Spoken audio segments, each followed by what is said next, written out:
We live in a world of instant communication and instant access to information virtually all over the world. We live in a time of rapidly changing technologies that impact the way we learn, the way we communicate, the way we work, and the way we entertain ourselves. So what will our children's futures be like? What kind of jobs will they have? What technologies will they use? What problems will they face? What will they need to know? What skills will they need? 21st century skills.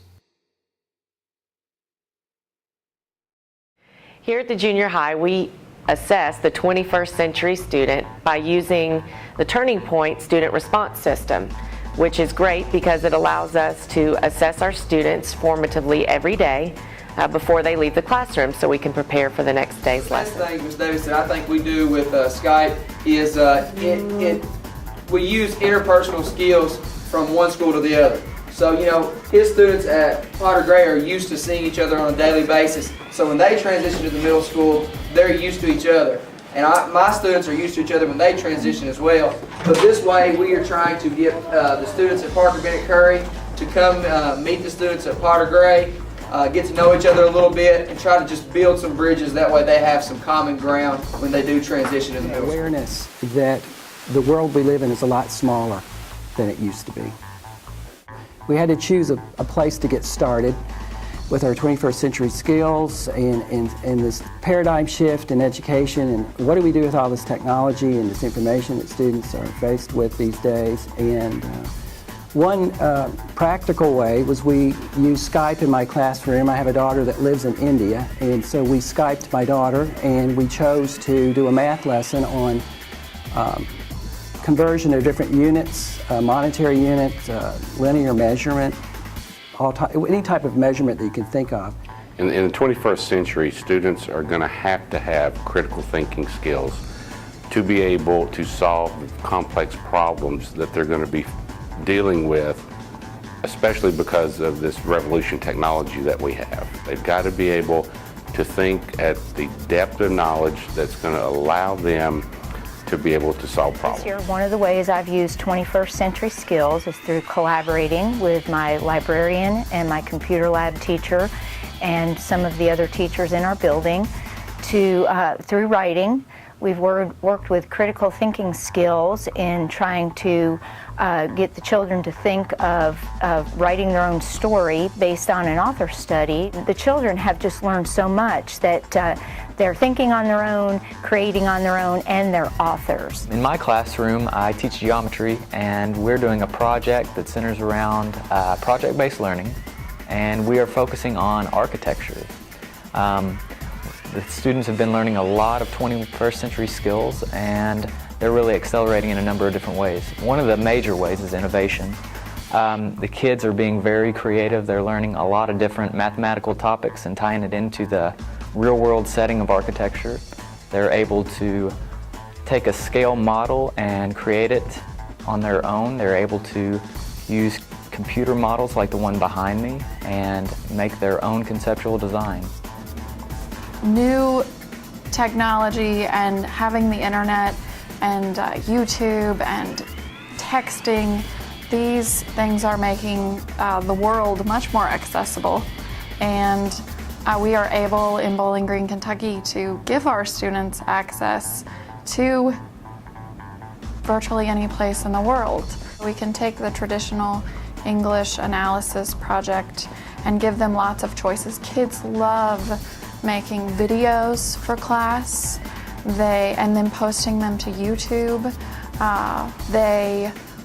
Instead of being limited to syndicated columnists for study and debate on current issues, we can just take them to the labs, and they can access Pulitzer Prize winners and know what an op-ed person is saying in a Cairo newspaper, or they can compare and contrast in such a larger way than we could have otherwise or in the old days.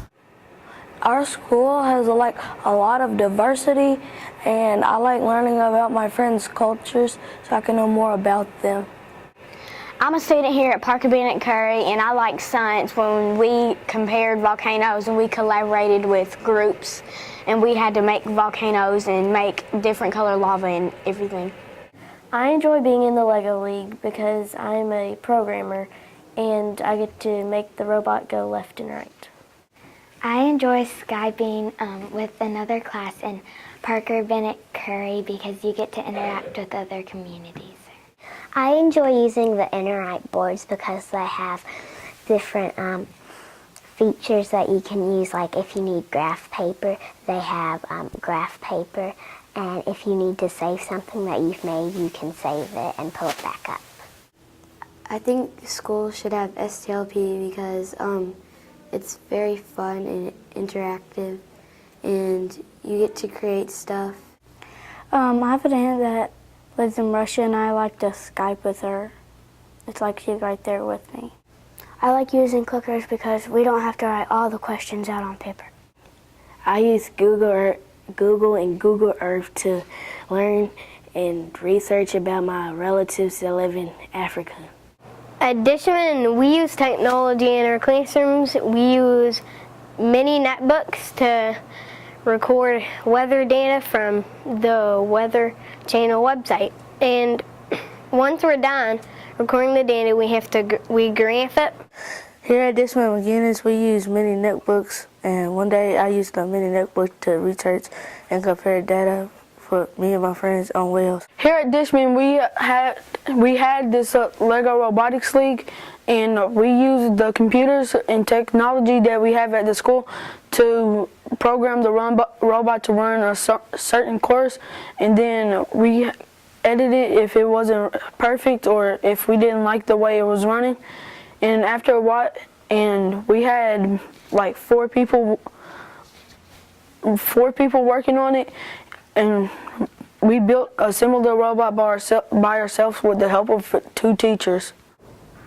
What I do is I use podcasts to listen at home with my sister, and we download, and we just like to listen to what some of the people have to say and to catch up if I don't want to just look at a screen.